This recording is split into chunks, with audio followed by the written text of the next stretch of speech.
Very excited for today's show. I wouldn't be surprised if ... I wouldn't be surprised if the Florida Panthers win the Stanley Cup. Did you know that there is one professional sports team that every single person on this podcast, including our producer and apparently Dan Schneier, we all kind of root for to varying degrees, and they won last night. Let's go Panthers. Welcome to the show, everybody. It is Monday, May 19th, and we have, I wouldn't be surprised if, and we're not going to talk about hockey. So I'm very excited for today's show. Everybody, how was your weekend on a scale of 1 to 10? Heath, Dave, Jamie. So I haven't talked to you. I'm not going to talk about my weekend. I coached some basketball. It was a lot of fun. We played better. But I haven't talked to you since the Knicks' historic series win. And I just wanted to congratulate you. First time in a quarter of a century going to the Eastern Conference Finals. I wouldn't be surprised if the Knicks win the NBA championship. I wouldn't be surprised if the Celtics win 15 games next year. It's an exciting time to be me. Yes, Knicks, Panthers, the Yankees won 2 out of 3. It's been great, and fantasy football, and we're all drafting, right? We're all doing our eliminator drafts, right? Yep, I just finished my first one. I've got 3 still going. Oh wow, okay, those are how many head coaches do you have? 0. Okay, because you can start coaches, punters. It's a crazy league. I took a punter in the 16th round of the first one that finished just because, I don't really understand the punting scoring, but I thought I might as well take a punter. Dave, how was your weekend? 1 to 10. It was fine. Let's call it a 7. Jamie? I had a fun debate with some gambling touts about win totals because I was looking at a head coach, so I asked their opinion. So I was deciding between Sean McVay, Todd Bowles, Sean Payton, and Dan Quinn. And their win totals, I looked at a few places, all around 9.5. So it was basically the same. So I didn't take any of them because I figured they'll all be. Oh, D'Amico Ryan's also there. I figured they'll all be there the next time I pick, or one or two of them will be there next time I pick. So who would you have gone of that group? Sean McVay, Todd Bowles, Sean Payton, Dan Quinn, or D'Amico Ryan? McVay. Quinn. Dave doesn't want to answer. Yeah, I'm tuning out. This is ridiculous. Oh, come on. Oh, geez. So I was leaning actually Bowles just because of the division. Yeah, I could see that. What's the scoring for coaches? Oh, now you care. Well, I'm just curious. I think a win is worth 15 points. A loss is worth -10, and a tie is worth 20 points. Oh, wow. Nobody's going to tie. Could be a lot of ties in the NFC South. All right, let's get to our news and notes here. Jamie not going to draft Kyle Shanahan apparently, but he has Brock Purdy all locked up. 5 years, $265 million with $181 million guaranteed. So let's talk about Brock Purdy, who has last year, he was basically as good as Patrick Mahomes. He was one spot ahead of Mahomes per game in 4-point per passing touchdown leagues, 1 spot behind Mahomes in 6-point per passing touchdown leagues. And Purdy was borderline top 12. He was 11th per game. The year before, I think he was 6th or 7th per game. So passing production went a little bit down last year for Purdy, especially the touchdown rate. Rushing production went way up. Who's got Brock Purdy as a top 12 quarterback this year? He's 13th or 14th for me, but I consider him a number 1 quarterback. So. I feel like, and this is true in both redraft and dynasty, I think he might be the most underrated quarterback in terms of ADP and consensus ranking. I was looking at this morning because I knew we were going to talk about him. Since he became a starting quarterback, there are 5 quarterbacks in the NFL that have played at least 20 games, so we're not counting the rookies from last year, guys who have been in the league for at least 2 years, and scored more fantasy points per game than Brock Purdy since he became a starter. Those 5 guys are Josh Allen, Lamar Jackson, Joe Burrow, Jalen Hurts, and Patrick Mahomes. Purdy has outscored Jared Goff and Baker Mayfield and Dak Prescott and Kyler Murray and Justin Herbert and all those guys. So he's a top 10 quarterback for me, both in redraft and in dynasty. Doesn't he feel like more of a safe play than a high upside play? I think the really big question that I hope we get the answer to this year, because he's been insanely efficient, which I think a lot of people probably just give Kyle Shanahan credit for, which is fine. He's now staying with Kyle Shanahan for as long as Kyle Shanahan's there. Right. But that 49ers defense, I don't think is going to be a strength of the team. And so if we see a career high pass attempts from Brock Purdy and he maintains anything close to the efficiency he's had in his career, he does have, I think he has, I hate to say it, maybe threw the ball 600 times. I think he could have a Joe Burrow season. Oh, wow. I mean, look, there are some interesting numbers when you just look at the passing numbers, right? Because last year he averaged 31.4. Well, San Francisco averaged 31.4 pass attempts per game, which is high for them under Kyle Shanahan. Remember, Christian McCaffrey missed most of the season. Even when he played, he wasn't really getting that many carries. They were 22nd in pass attempts per game. They were 32nd the year before. But even when they were 32nd in pass attempts per game, he was the number 6 quarterback overall and per game last year, I believe. 2023, not last year. So the efficiency is going to be really good because even with Jimmy Garoppolo, they were among the leaders in yards per attempt. I think my big question is the rushing. He rushed for, or if we just look at his 17-game pace, he was on pace for 366 rushing yards and 6 touchdowns. The year before, Brock Purdy was on pace for 153 rushing yards and 2 touchdowns. It wasn't like he excelled in yards per carry. He just ran a lot more. I have no idea if he's going to keep that up. Maybe we'll just put it somewhere in between, maybe 250 rushing yards. I've got him at 296 and 4 this year, which saying that seems like it's maybe a little bit high. So I may drop that down just a tad, but yeah, 250 to 300. Okay. All right, but we know he's going to be good, right? We think. Yeah, I feel like pretty safe saying he's going to be good, Brock Purdy, right? I mean, can't really see him being droppable. It's the floor play. He's gone over 20 fantasy points per game 3 straight years. I think as high as like 22 and a half. And so that's reasonable. That's okay to draft somebody and get you through some weeks as your starting quarterback. And if the efficiency stays the same while the passing volume goes up, you'll be thrilled to draft him. But there are a lot of quarterbacks that have that type of like draft value to them. High floor, questionable ceiling. So I don't think prioritizing Brock Purdy, especially with his receiving core changing, I don't know if that's the plan that you should have going into drafts. Would you guys draft Justin Fields or Brock Purdy? I'd go Fields. Both. Yeah, I think the answer is yes. But if you could only have one, he's saying. I'm not drafting Justin Fields if there's some rule that I can only draft one quarterback. Sure, but you can't say, I'm going to definitely draft Fields and Purdy. Someone might beat one of those. Yeah, no, here's the scenario. Okay. You haven't drafted a quarterback yet. It's round 10. They're both there. You don't necessarily think you're getting the other one later in the draft because they're both very high in the rankings, right? So you have to decide. Maybe you'll get both, but you have to decide Purdy or Fields. What do you do? Fields, because I think like a Fields Jordan Love pairing. I'm a little higher on Prescott than both these guys, but I probably can get Prescott in this range too. Mm-hmm. Like those type of quarterbacks to me, I think are there. Versus if Fields hits, he's going to be better than all these guys. It's Fields plus find another safe play, and Purdy absolutely qualifies. My question might be: is Anthony Richardson also still available? Yes. So, like, if I could take Purdy and then just take one of Fields or Richardson next round, I'd be thrilled. Yeah, that's also a great way to play it too. Hey, you're going to talk. I think Drake May falls in that category also because he's going to run too. You're going to talk more about Fields and Richardson a little bit later, Heath. Yep. Next news item. Adam Schefter thinks the NFL could ban the tush push next week at the owners' meetings. And Saquon Barkley led all running backs with 9 carries that went to the 1-yard line. 5 of those 9 carries were followed by tush push touchdowns. We've got a Saquon Barkley. I wouldn't be surprised if coming up later.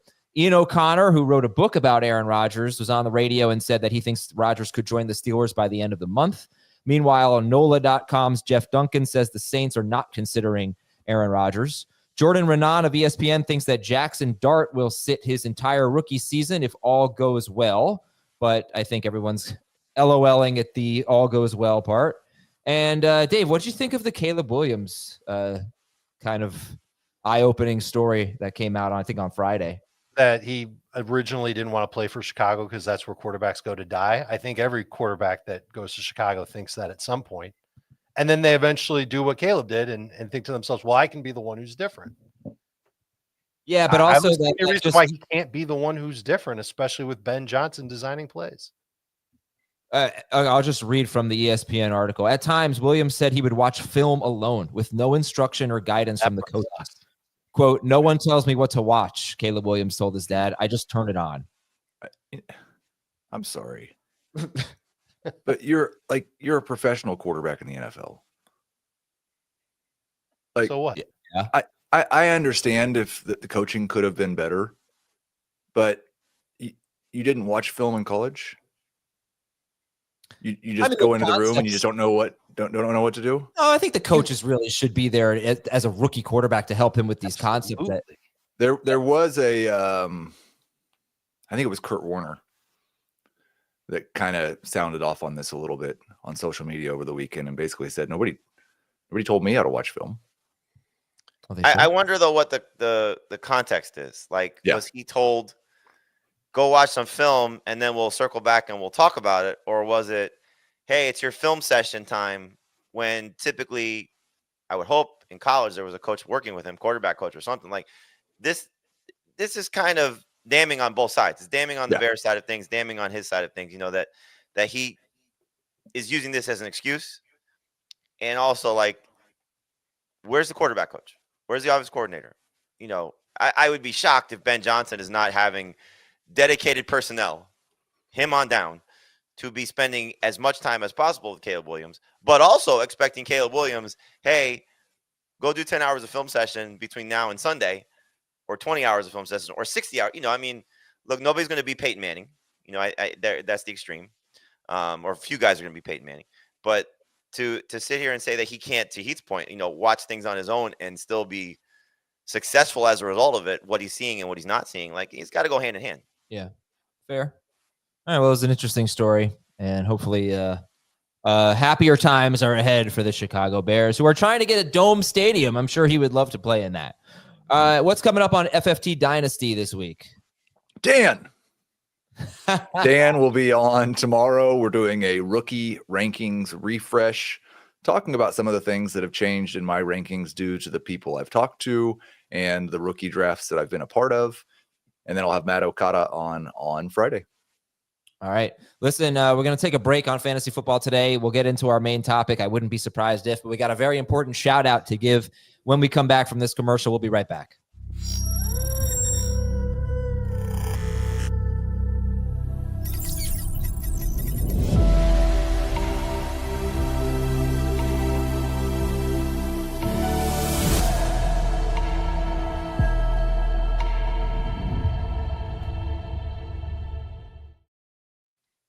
Welcome back, everybody.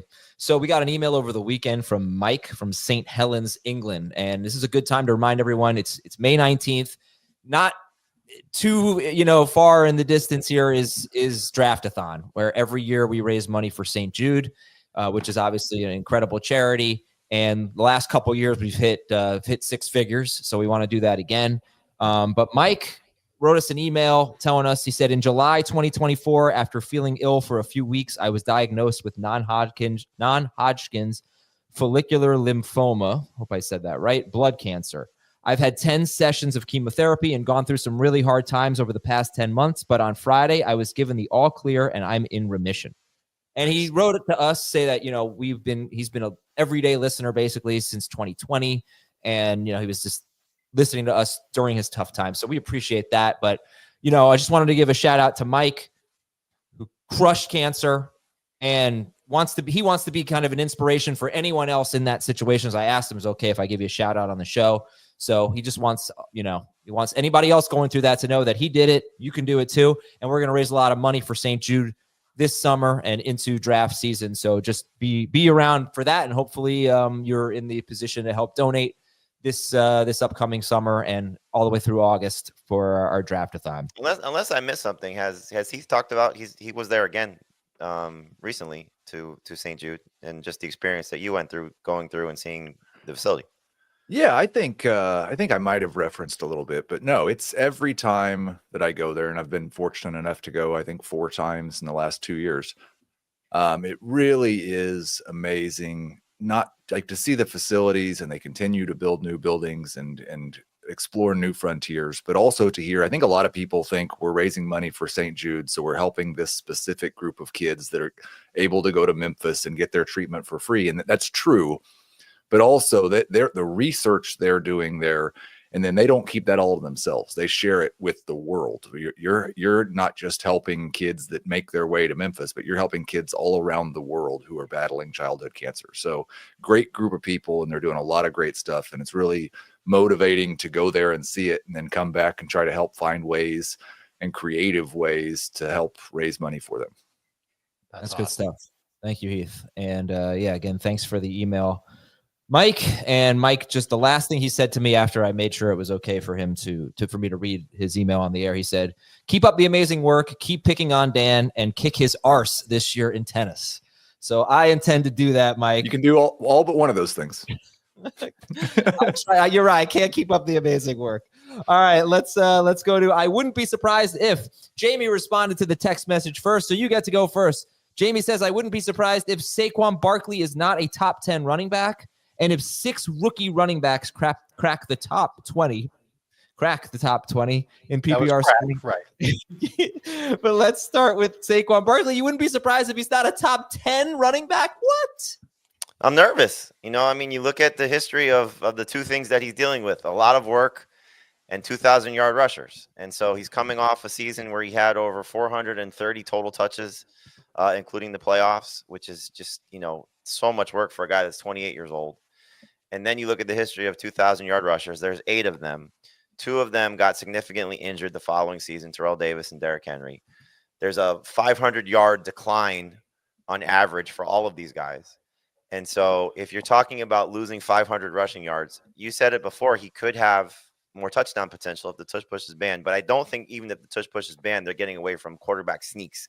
So they just might not be pushing from behind. There's still going to be a lot of Jalen Hurts rushing touchdowns, even if the tush push, quote unquote, is taken away. And then you had the nail in the coffin before we even had the show, is that he's going to be on the Madden cover. Oh my God, that's the kiss of death. But in any event, I just look at the situation. I'm not ranking him outside the top 10. This is obviously a show of what could potentially happen. But I'm nervous about Barkley and having a significant step back in terms of total production. So when he's on the field, he's going to be great. He may miss some time again, just based on the workload. You never want to forecast injuries, but he's just somebody that I'd answer this question for another publication for a magazine. Who's the first round pick that scares you the most? And for me, it's easily Saquon Barkley. And we've seen a little bit of this in his own career. Oh yeah. Like we saw in 2022, I just did the math here on my computer, so I probably got it wrong, but I think 377 touches, including somehow 2 playoff games for the Giants. And the next year, the efficiency and it was a bad team. This is going to be a good team, but the efficiency cratered. He missed a few games with injury. I think that's right. It's really hard to project or rank him low enough to show that fear. And again, I don't have him ranked outside the top 10. He's still a first-round pick for me. I'm probably going to be one of the lower people on him. I look, I'm lower than the 2 of you guys. So right now he's 6th overall. He continues to fall for me, closer to the back end of round 1. It's hard to, justify drafting Genty ahead of him, Achane ahead of him in terms of running backs I have right behind him. And then the other receivers are also some nerve-wracking players as well. But I'm just concerned. I'm just really concerned that, the workload became too much. And the history of those guys, they just don't get better. And it's clearly hard to do because they're coming off amazing seasons. But just worried about the overall production for Barkley next year. It was 482 touches that he had during the regular 436 carries, right? Postseason. Yeah, touches. Yeah, 436 carries total for seasons. 436 carries, 482 touches. That includes the postseason. Heath talked about one of 2 years that Saquon Barkley came off of a heavy workload year and mentioned the drop in production. In 2022, Heath said it, 377 touches. He averaged 15.9 PPR points per game. That is not a top 10 fantasy running back. He had 352 touches as a rookie in 2018. He finished his second year with 3 games missed, 1,441 total yards, 8 touchdowns, 17.9 PPR points per game, which is still good, but not first overall pick good. Yeah. We've started doing some fan mock drafts. Saquon's gone number 1 overall in one of these mocks. So people are thinking about him. Think about this, 28-year-old running back, almost 500 touches. They're taking him with the first pick. Makes me nervous. I don't kind of agree with Jamie. I definitely agree with Jamie. It makes me want to draft Will Shipley with one of my late picks because he would be the guy that would fill in for Saquon. But I can't expect him to do what he did last year all over again. I guess if I'm just nitpicking here, it's kind of semantics because I understand the overall point Jamie's making, but I cannot see a scenario where he doesn't finish top 10. Because even that season, after the Giants made that incredible playoff run where they beat the Vikings and lost to the Eagles, he was cute. He was what you said. You gave the points per game. He was RB9 per game that year, and that was on the Giants. But let me ask you this though: if I had said he's not going to be top 5, that's not very bold. So no, I agree. I know what you're saying. Yeah, I totally get what you're saying. There was also this. I gave this stat months ago, I think, but I looked at running backs who finished top 4 in PPR over the last 5 seasons and their percentage of team carries inside the 5-yard line. Saquon Barkley, of 20 running backs that have finished top 4 over the last 5 seasons, Saquon Barkley last year had the lowest percentage of carries inside his team, inside the 5-yard line for his team. Do you know who had the second lowest? Of top 4 running backs? Guys who have finished top 4 over the last 5 seasons, that's 20 running backs. I'm talking about the percentage of team carries inside the 5-yard line. Barkley had the lowest at 37.1% of his team's carries. There's another running back who had 43%. Who was it? Jahmyr Gibbs? Last year. Jahmyr Gibbs. Was Jahmyr Gibbs last year. And not only that, I looked at the 7 running backs out of 20 who had fewer than 60% of their team's carries inside the 5-yard line. Those 2 guys had by far the fewest catches. Barkley had 33 catches. Gibbs had 52. The other guys, if you don't get a big chunk of your carries inside the 5-yard line, they all had 67 or more catches. So Barkley has this low catch total, doesn't dominate near the goal line, and he managed to be the number 1 running back. I think Gibbs overtook him in week 18, but he managed to be the number 1 running back per game last year. Number 2 overall. So there are just some statistical pitfalls there. Okay. That being said, he only scored how many touchdowns did he score last year, Barkley? He could still score more. He scored 15 overall in 16 games. That's not bad. Okay.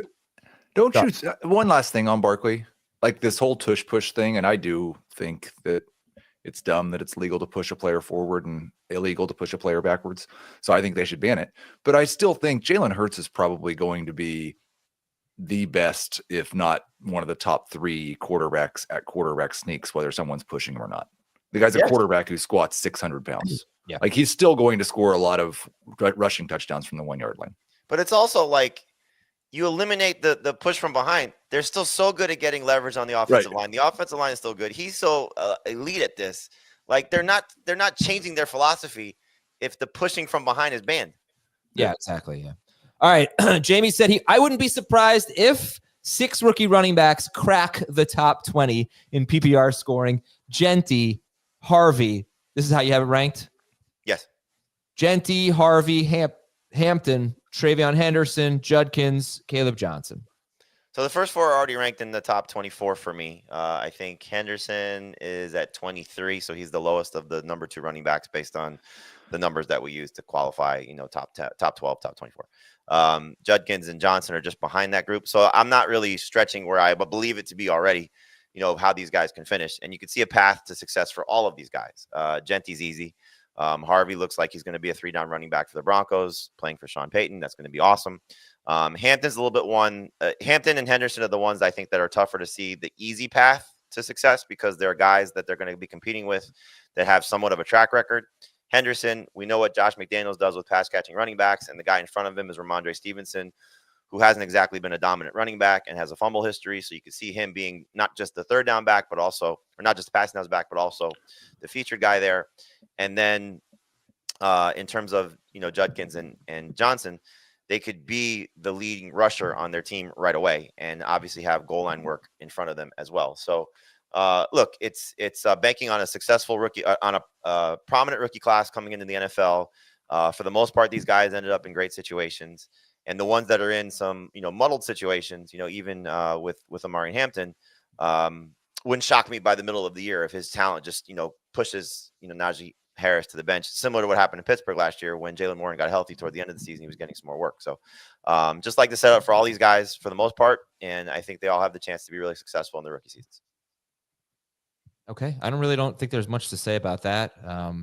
Who would be the most surprising for you? I guess for Jamie, it's Caleb Johnson, since he's the lowest ranked of the 6, but who would be the most surprising for you? Start with Jamie, then Dave, then Heath, of those 6 running backs to finish top 20 in PPR.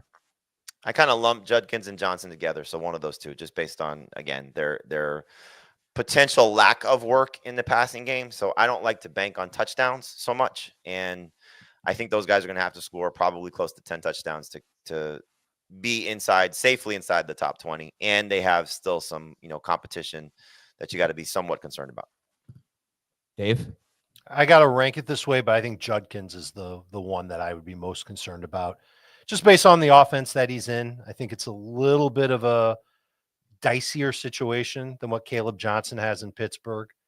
And we know that he's not a breakaway runner, and he has to get all those touchdowns. And I'm not sure that he's going to be in the position to in that Browns offense.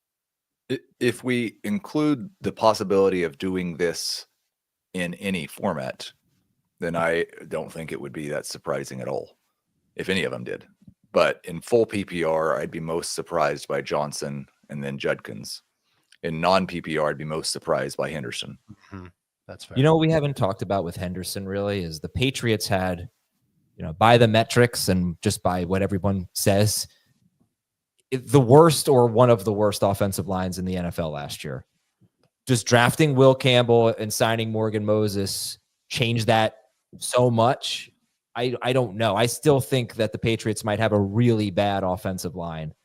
I just wanted to bring that up because I don't know how that we've talked about that much. Well, they also added Bradbury from Minnesota. Oh, they did. They've upgraded 60% of the offensive line. I don't think it can get worse. They could be one of the offensive lines that goes from terrible to below average. And that just makes it easier for Henderson to make an impact in the passing game. The Vikings, by the way, released Bradbury, so I don't know how good he is. Casualty. Yeah. He's not good. He's not good. He's not good. All right, let's go to Dave's. Dave's, I wouldn't be surprised if the first one is Patrick Mahomes, right? I wouldn't be surprised if Patrick Mahomes finishes as a top 2 fantasy quarterback. One of the trendy things to talk about this offseason is the quarterbacks that have great receivers to throw to and how they must be great for fantasy because they've got these outstanding pass catchers. Travis Hunter goes to Jacksonville. We immediately put stock in Trevor Lawrence. George Pickens goes to Dallas. We immediately put stock back in Dak Prescott. Well, look at who Patrick Mahomes has to throw to, provided that everybody's healthy. It's Rice. It's Xavier Worthy. It's Marquise Brown, who's healthy. It's whatever's left in Travis Kelce. That's formidable. That's a really good receiving core. And we saw it even without Rice and with Hollywood Brown not playing nearly as much as maybe we had expected. Those last 6 games of the year, 3 in the regular season, 3 in the playoffs, Xavier Worthy went crazy. And Patrick Mahomes averaged 25 plus fantasy points per game over those 6 games. That's the Mahomes that I think we can get back to having. They didn't make any major changes in their run game. Their offensive line is also being rebuilt, so that's something that we do have to keep in mind. But I know Mahomes has been terrible the last 2 years for fantasy. It wouldn't surprise me in the least if the receiving core that he has now, coupled with the running game that he has now, gives him the platform to throw a ton and to just go bonkers statistically and kind of reestablish himself as one of the MVP candidates, one of the best throwers in football. And he'll be the guy that we kick ourselves over because we're taking, not that they're going to be bad, but like Jalen Hurts and Joe Burrow, but we could have had Mahomes, or maybe you waited too long. Someone else in your league got Mahomes and you ended up with Brock Purdy and Justin Fields when you could have had Patrick Mahomes getting you 25 fantasy points per game. Does anybody think that the Chiefs need to have that the Chiefs need to regress on defense, because in the last 2 years, they've ranked 2nd and 4th in points per game allowed, which is the best in the Mahomes era. Mahomes' best seasons have come with them being never bad on defense, but more kind of like average or just good. But does anyone think that the Chiefs having basically an elite defense is preventing Mahomes from being an elite quarterback?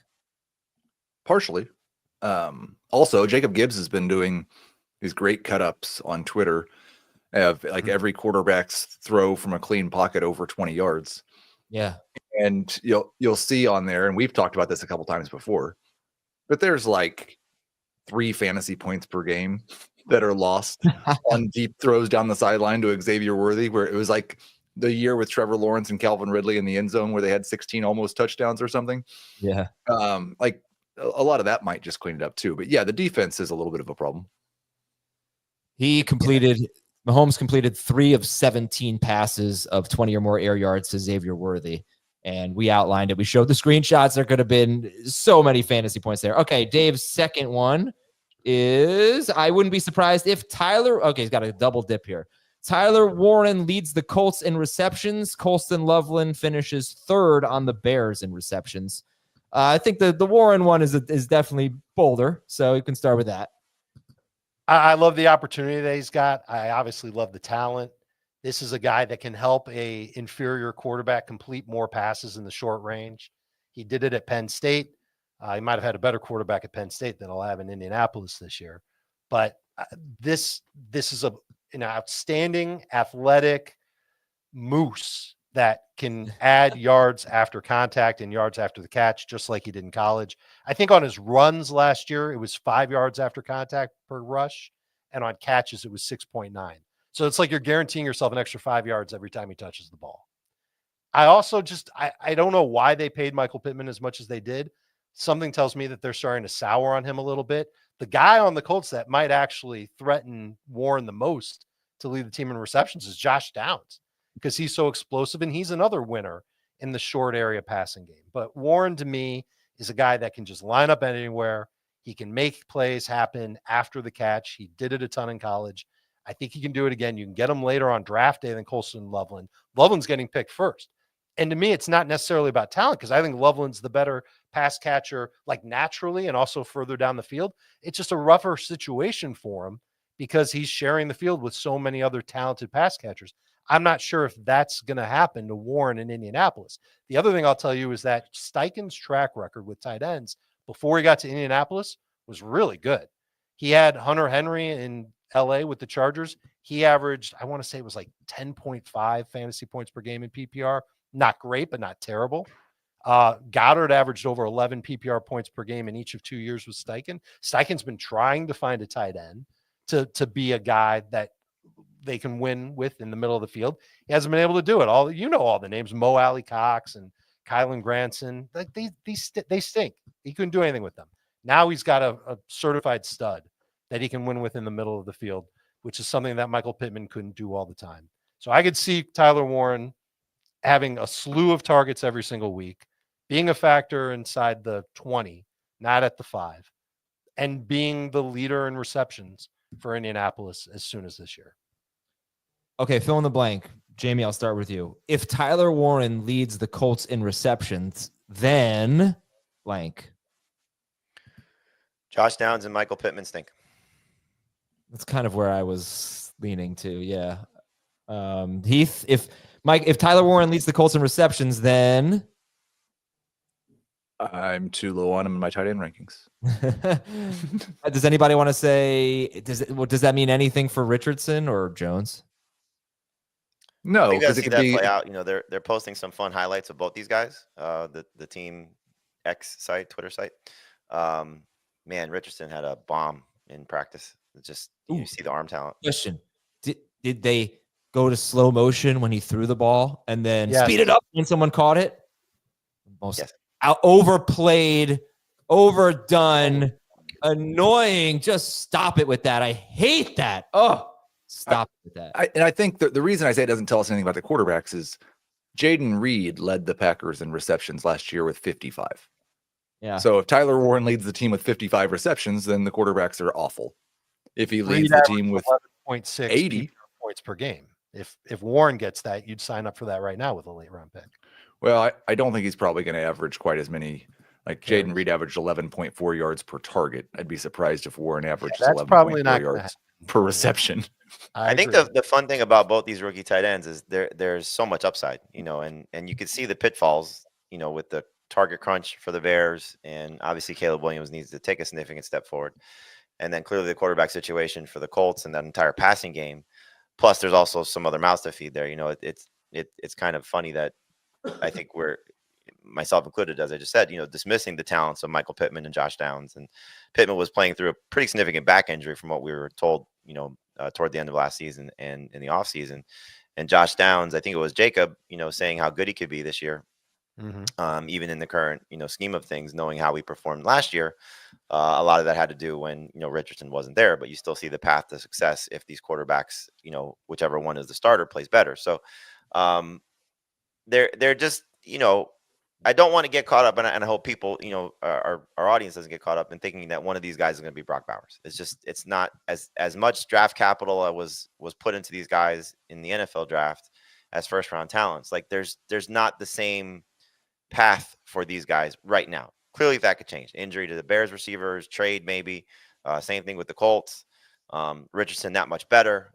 As Dave said, Steichen's been really good with tight ends. Ben Johnson's obviously been really good with tight ends. So there's a lot to like about their track record there as coaching staffs. But again, Bowers just landed in such a great spot. Rookie tight ends just don't typically do that. As good as Kyle Pitts was as a rookie, he didn't score touchdowns. He had 1,000 yards receiving, but did not find the end zone. So there's just, I think you got to take it a little bit with a cautious approach. Like you probably want to draft 2 tight ends if you draft one of these guys. You probably want to just wait and see how this plays out in your draft and not, reach for them. Like Jacob's obviously somebody who's really excited about rookies. If you go back to the draft that we had where we took him ahead of Laporta, I can't see myself ever doing that, taking him ahead of Laporta or Hawkinson or Njoku or those guys. Like I just think that's a mistake. Okay. We're going to take a break, and I I want to bring up one last thing real quick for Jaden Reed. Jaden Reed had like 170 rushing yards last year. So just that whole comparison with Warren and Reed. Warren will get some runs, but he's not going to get that many yards. All right. We got, I wouldn't be surprised ifs on Anthony Richardson, Travis Hunter, Justin Jefferson, and another rookie wide receiver that we might be sleeping on. We'll be right back on Fantasy Football Today.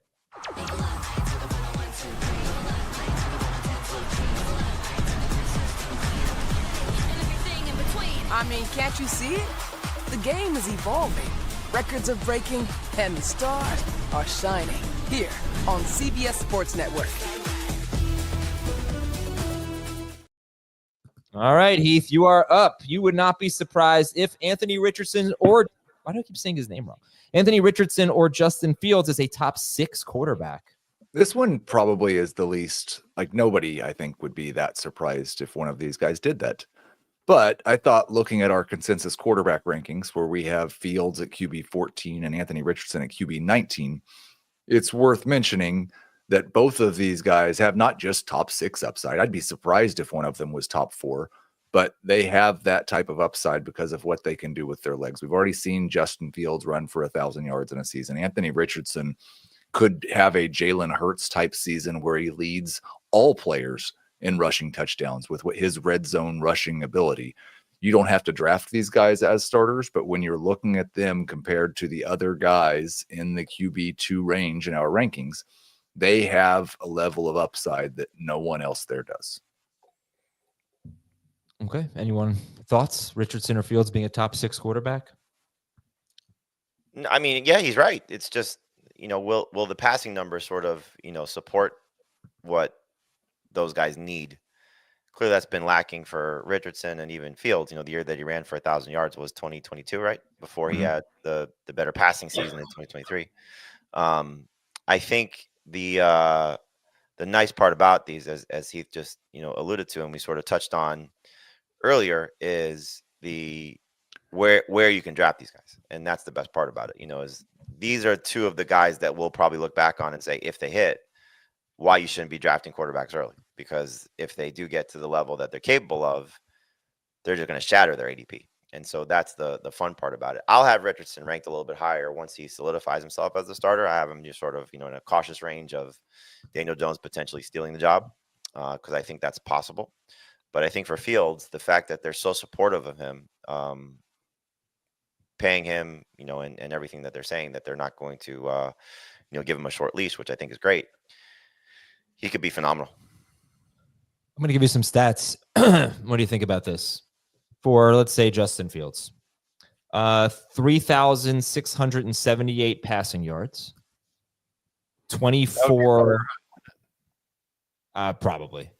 3,678 passing yards, 29 total touchdowns. 821 rushing yards. Like, you could see more rushing yards and fewer passing yards. What's happening here? What's that? Is he playing 11 on 10 to make that happen? Well, he's been on 1,000-yard rushing pace before. Oh, he had 1,100 rushing yards in 2022. Right. And so if you go with 821 rushing yards, you say, well, that's too low. Let's add 200 rushing yards. And then you say, well, passing yards is too high. Let's subtract 300 passing yards. You're still coming out ahead there. 29 total touchdowns if he plays 17 games. I don't really think that's crazy at all, because he could definitely have double-digit rushing touchdowns. The numbers I gave were Lamar Jackson in 2023. He did that in 16 games. He was the number 5 quarterback overall that year. So it's honestly not that hard to see Fields getting to 20. It's 23.6 points per game, which made him, QB4 per game. This is kind of a down year for quarterbacks. I don't know. It doesn't seem like so unrealistic for Fields to average more than 23 fantasy points per game, even in 6 point per passing touchdown leagues. He's never averaged 200 yards per game passing. So what was the passing number? 3,678. So if you just look at his healthy games from 2023, he left one game really early and had 58 yards passing. He had 12 other games where he pretty much played the whole game. He was on pace for 3,547 passing yards. Okay. Yes. And 23 touchdowns and 29 rushing and 29 total touchdowns. Exactly what I said. 866 rushing. Dude, his numbers in 2023 were almost identical. Now that I'm looking at it, except for interceptions were higher. They were almost identical to Lamar Jackson's. Like, they were, that Jackson in 16 games. This was the 17-game pace of Fields were similar to Jackson in 16 games. All right, so let's call it 22 fantasy points per game, something like that. But he's always a top 12-ish guy. So he just has to have his best season. Okay. Anyway, next up for Heath. Heath says, I would not be surprised if Travis Hunter is better than Brian Thomas Jr. What? I'm not saying he's going to be. I don't rank it that way. And I think that there's room for both of these guys to be top 24 wide receivers in this specific offense. We've seen it before. But one thing that's kind of struck me over the last couple of weeks of talking to all these people who have rookie wide receiver models and rookie wide receiver film grades, you're pretty hard pressed to find somebody who thinks that Brian Thomas was a better receiver prospect coming out of college than Travis Hunter. And he could end up Hunter could end up in the Chris Godwin role in this offense, and Thomas could be the more of the deep threat that, like Mike Evans. And if that happens, then Hunter might see more targets per game than Brian Thomas. He might be better after the catch than Brian Thomas, and he might just be the best wide receiver in Jacksonville.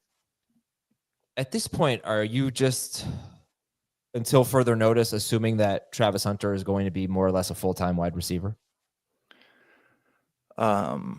I know he's going to play some defense, but is he going to play most of the offensive snaps? If most means more than, like, set a percentage. 80. 80 might be a little high. I'd probably, if I could have a 10-point range, I think I'd probably go 70 to 80. Okay. I don't think, actually, Brian Thomas didn't play 80% of the snaps in a game until week 9 last year. He was in the 70s early, and then he was close to 90 for much of the second. He had 2 games over 90. He was in the 80s most of the second half. Yeah, but if you look, like, let's take week 9 on, he averaged 88% of the snaps. But first half was probably, let's see, weeks 1 through 8. He averaged 70% of the snaps. So if you're telling me that instead we're going to see Hunter in the 60s the first half of the season and the 70s the second half of the season, I'd believe that. Yeah, it's going to be hard for him to beat Thomas, but no, that's the point of the exercise. Is wouldn't be surprised if, and I think that's a great context. He's a terrific player, and we hope that he's on the field a lot. He's going to be a real tough call in Dynasty. Whew. All right, and then anybody want to add anything to that? Travis Hunter being better than Brian Thomas Jr.? No? Okay. No, it should be fun. Hopefully both these guys are awesome. So let's get to mine then. You know what? I'll just stay on the rookie wide receiver path here. I wouldn't be surprised if Tre Harris is the best rookie wide receiver in fantasy. Chargers second-round pick, Tre Harris. I wouldn't be surprised if he's the best wide receiver in fantasy. Truth be told, I would be kind of surprised, but I'll make the case. I think it would have to be kind of a disappointing year for rookie wide receivers. And it's not hard for me to see him being better than Matthew Golden. I think McMillan and Hunter are the two that, give me big concerns. He's going to be better than Ibuka, I assume. So look, I think this would have to be Hunter is playing more defense than we wanted. And then McMillan just doesn't really thrive on Carolina. But I just think you have this great opportunity with a great quarterback. Will they let him be a great quarterback? I think the drafting of Amari and Hampton really hurts this possibility of Tre Harris being the best rookie wide receiver. But will they let him be a great quarterback, Justin Herbert? Will they let him throw enough? So anyway, I just want to bring this up. When I look at wide receivers who finished as the number one rookie wide receiver, but weren't drafted in the first round, weren't necessarily expected to be, they mostly have one thing in common, and that is very good quarterback play. So you're talking about T.Y. Hilton in Andrew Luck's first season, Keenan Allen with Phillip Rivers, Michael Thomas. They had Brandon Cooks there at the time, but Drew Brees had an amazing year. Juju Smith-Schuster was the number one rookie wide receiver in 2016. He was fourth on the Steelers in targets behind Antonio Brown, Le'Veon Bell, and Martavis Bryant, but Ben Roethlisberger was really good. You could say Puka Nacua. Puka Nacua went to Kupp got hurt, right? But he's another one. And who am I forgetting here? Yeah, no, that was it. It was Hilton, Keenan Allen, Michael Thomas, Juju Smith-Schuster, Puka Nacua. They did not go into the year looking like the number one target on their team, but they did have a good quarterback, and they ended up scoring the most fantasy points among rookie wide receivers. So, guys, I wouldn't be shocked if Tre Harris is the best rookie wide receiver in fantasy, and I do think people are sleeping on him a little bit. It's a bold take. If this was a bold prediction show, I would like the take a little bit better. I would. You just have to hope that the Ravens coaching staff is going to do something they didn't do last year and really haven't done in their history. But Chargers, not the Ravens. Yeah. Basically, No, they're he still meant the to say Ravens. Ravens. Greg Roman, yeah. Yeah. Like last year, the top three wide receivers and targets on this team were 112 targets, 91 targets, 65 targets.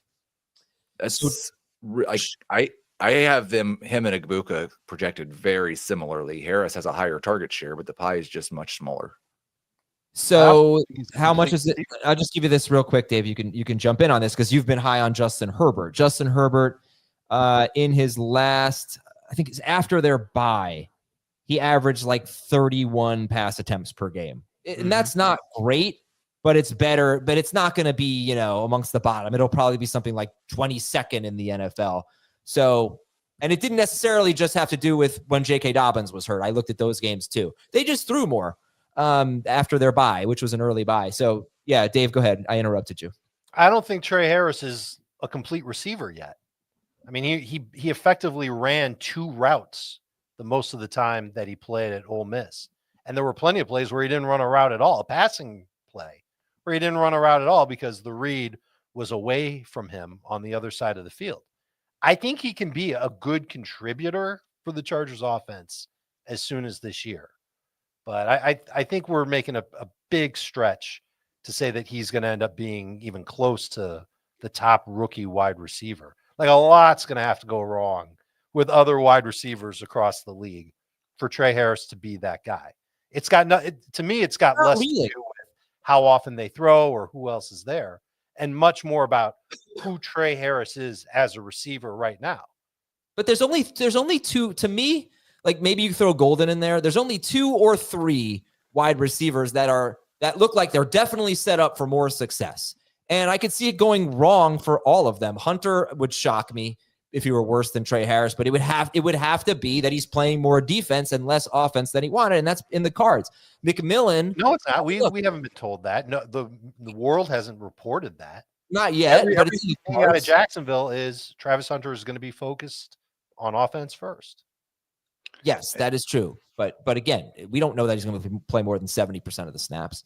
That's fine, but it's not like they're going to flip it and turn him into a cornerback on 70% of the snaps and a receiver on 30% of the snaps. And go ahead, Jamie. No, I was going to say I don't think Adam's arguing necessarily that he's walking in better than the 2 guys easily in front of him, right? He's just saying he wouldn't be surprised if it happened. 6 guys were drafted in front of Tre Harris. But I don't think it's asking a lot for him to be better than Ibuka, Jaden Higgins, and Luther Burden. Yeah, I think the fun conversation is really who's third. And I get where you're going with this about who's, that you really like Tre Harris, but really it's like who's the third best rookie receiver. So Golden is in the scenario that, could be great, but they have, the track record with Matt LaFleur, as Heath just said, what Jaden Reed's targets were and catches were last year. Like that's the leading receiver for the Packers. So not hard to see him be the best receiver on his team, but to see him be the third best rookie wide receiver, let alone the best rookie wide receiver, is a very tough ask for what this offense is probably looking at. Ibuka's in the crowded situation. Burden's in a crowded situation. I think Jack Bech deserves to be mentioned here, just based on his, chance to be potentially the best receiver, not pass catcher, but receiver for the Raiders. And even Jaden Higgins, for what the Texans have and what they've done with CJ Stroud, the guys opposite Nico Collins. Clearly Tank Dell was, fantastic for a stretch before in his rookie season and had some good games last year too. So there's a lot of guys I think that could be mentioned here as the third best. Will Tre Harris be the best rookie wide receiver? I mean, that would be, I think, just such a huge pitfall for, at least the top 2 guys, and then potentially I think the other guys as well. I don't know if that's as much as Harris being that great. I think it's more those other guys failing more so than him stepping into this role on a team that's not going to throw the ball to the level of some of these other guys. Maybe even the Panthers too. Kyle Williams, another one that probably should be mentioned too. Yeah. No, I was gonna say, like, the Chargers just don't feel like without a McConkey injury that Harris can be in a secondary role on this team and be better than all those guys. And it's not, I think, like the way you framed the top 2 guys and the potential pitfalls for those guys is fine. Like maybe we don't have a top 40 rookie wide receiver this year. Yeah. But I think he's he's behind Golden, but maybe Golden is disappointing also. And then he's in a coin flip situation with Jack Bech, Luther Burden, Emeka Egbuka, Jaden Higgins, and Kyle Williams. There's like 6 guys in that range that he has to win a 50-50 against. Hey, look, so, if we went back in time to 1 year ago today and I had said Brian Thomas is going to score the most fantasy points among rookie wide receivers, obviously I take the blame for being. We had a whole bit about that. I was very low on Brian Thomas. I never thought that was going to happen. But Brian Thomas did end up being the highest scoring rookie wide receiver. It didn't look like it was in the cards at all. So these things happen. If I had said Justin Jefferson, remember, I was actually very high on Justin Jefferson as a rookie before I dropped him after 2 weeks. Justin Jefferson came in as the number 2 receiver with a good quarterback. That is what Tre Harris is. He is the number 2 receiver. They are starving for a good wide receiver on that team and an outside wide receiver because Ladd McConkey is a slot receiver. Tre Harris has a really good opportunity, and he has a quarterback edge over some of the guys that were drafted ahead of him, some of the guys that he's going to be competing with as a rookie. The last thing is I've been wanting to make this point for a while, so you opened it up. Yeah. You made the point of the 31 pass attempts per game for Justin Herbert in the second half or whatever that stretch was. 31 pass attempts per game in 17 games is 527 passes. They threw 510 last year. So even that pace was 1 more pass per game than their season long total. Like 527 pass attempts per game is not going to get it done. No, I mean, that's what Brock Purdy averaged last year. So if you have a good quarterback throwing, but Justin Herbert's never been as efficient as Brock Purdy. No, but he's a good he's a good quarterback. If you have a good quarterback throwing 31 passes a game, and there are only 2 guys on the team getting significant targets, there's a path for Tre Harris to have a good rookie season. I just one thing you said that I think is sort of relevant here is that, correct me if I'm wrong, the Herbert pass attempts increase coincided with Dobbins going down. It's not, no. It's not the same time. No. I mean, I can give you, that's in my notes here. He threw 36, 23, 30, 33, and 31 passes in 5 games without Dobbins or with Dobbins leaving with an injury. So he was basically right at the same. Okay. Yeah, it didn't coincide. All right, next one for me, last one for the show is I wouldn't be surprised if Justin Jefferson is a bust. I'll call it a mild bust here, but I just looked at 2 of our OnlyFans drafts. He went as wide receiver 4, 7th overall in one of them. He went as wide receiver 3, 4th overall in one of them. And what I think people may not realize about Justin Jefferson is that he didn't really have that great of a year last year. He averaged about 3 or 3.5 fantasy points fewer than he did the previous 2 seasons. He was great, but only had 153 targets in 17 games. And we saw a pretty big drop in his target per route run rate when TJ Hawkinson returned. So when it was Hawkinson, Addison, and Jefferson was still great. I can't see him being any worse than a 2nd round value or even a late 1st round value. But I want to say he's wide receiver 5 or 6 for me. I definitely like Chase, Lamb, Puka, and Nico better than him. And then after that, I'd have to think about St. Brown versus Jefferson. But I just don't see myself drafting a lot of Justin Jefferson guys because that target per route run rate went down. And I think they threw 35 touchdowns last year. And Sam Darnold actually was pretty good. Are they really going to I just can't sit here and say McCarthy's going to be even as good as what Darnold did last year. I still think it's an unknown. I think he has the most uncertain quarterback situation of those top 6 wide receivers. So I wouldn't be surprised if Justin Jefferson is a bust. I mean, that's where your argument should start, is with the quarterback, not with the target per route run stat. We have no idea what McCarthy's going to be like on the field. And if he can be anything better than a game manager, and that might be all that they ask him to do to begin the year. But this is still a receiver that elevated every quarterback that he played with, including in games when he had a backup quarterback on the field. And he's still going to get a lot of plays dialed up for him in Minnesota. So it's really hard to see him being a big-time bust. Would I be surprised if it happened? Yeah, I would. I mean, okay. I think it was important for me to bring up that Justin Jefferson last year, 18.6 PPR fantasy points per game, and he was at 21.5. I oversold it a little bit. He was 21.5 and 20.4 the 2 previous years, and 18.6 with it tying a career high in touchdown catches.